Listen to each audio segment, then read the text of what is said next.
মায়া, কোথায় গেলি? রান্নার কাজে আমাকে একটু সাহায্য কর। জি মা, এক্ষুনি সাহায্য করছি। বলো তোমার কি প্রয়োজন? ও নদী থেকে আমাকে 1 কলস পানি এনে দে। রান্না করতে গিয়ে সব পানি শেষ হয়ে গেছে। ঠিক আছে, আমি এক্ষুনি যাচ্ছি। তবে মা, আজ কি রান্না করছো? আজ তরকারিতে ভালো কিছু থাকবে তো? সে কবে থেকে আলু ভর্তা আর ডাল খাচ্ছি, আর ভালো লাগছে না। চিন্তা করিস না, আর মাত্র কয়েকটা দিন, এরপর আমাদের গাছের মিষ্টি কুমড়ো পেকে যাবে। মিষ্টি কুমড়োটা খুব ভালো করে তোকে রান্না করে খাওয়াবো। মিষ্টি কুমড়া গাছটাকে আমি কত যত্ন করে রেখেছি। মিষ্টি কুমড়াটাও দিন দিন বড় হয়ে যাচ্ছি। খেতে অনেক মিষ্টি হবে। কতদিন পর আমি মিষ্টি কুমড়ো খাবো। ঠিক বলেছিস।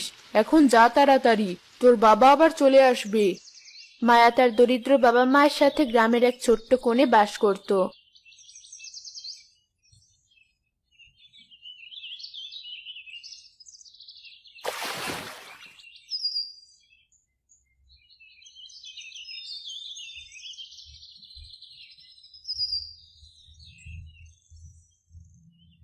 পানি তো ভরা শেষ হয়ে গেছে।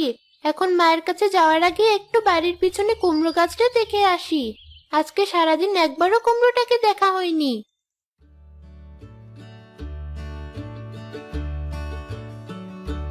বাহ, কুমড়োটা তো বেশ বড় হয়ে গেছে। আর মাত্র কয়েকটা দিনের অপেক্ষা। কুমড়ো, চিন্তা করো না। তোমাকে আমার মা খুব ভালো করে রান্না করবে, আর আমরা অনেক মজা করে খাবো। তুমি মিষ্টি খেতে হবে তো?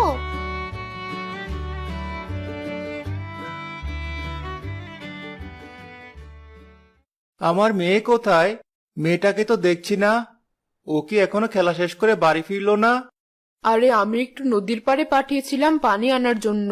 তুমি এত তাড়াতাড়ি চলে এলে যে আজ। কি আর করার, জমিদারের বাড়িতে তেমন কোনো কাজ নেই, এর জন্য আমাকে পাঠিয়ে দিল তাড়াতাড়ি। দিন মজুরিটা পর্যন্ত আজ পেলাম না, কারণ সারাদিন বসেই ছিলাম। এ কেমন কথা? আজ 2 দিন যাবত তুমি কোনো দিনমজুরি পাওনি। এভাবে চলতে থাকলে কি করে হবে? মেয়ের লেখাপড়ার খরচটা তো অন্তত পক্ষে চালাতে হবে। খাওয়া দাওয়া না হয় কমিয়ে আমরা কোনো রকমে দিন কাটিয়ে দেব। দেখি কি করা যায়। জমিদারের বাড়ি ছাড়া তো অন্য কোথাও গ্রামে কাজের কোনো ব্যবস্থা নেই। বাবা, তুমি চলে এসেছো। আমি মাত্র বাড়ির পেছনের কুমড়োটাকে দেখে এলাম। কি সুন্দর হয়েছে। তাই নাকি? এটা অদ্ভুত ব্যাপার। এখন কিন্তু কুমড়ার সময় না, মিষ্টি কুমড়া হওয়ার সময় আরো পরে। তবে আমাদের এই মিষ্টি কুমড়া গাছে কি করে এত তাড়াতাড়ি মিষ্টি কুমড়া হলো, আমি বুঝতে পারছি না। বুঝতে পারছো না মানে? আমি মিষ্টি কুমড়া গাছটার অনেক যত্ন নিই। এজন্যই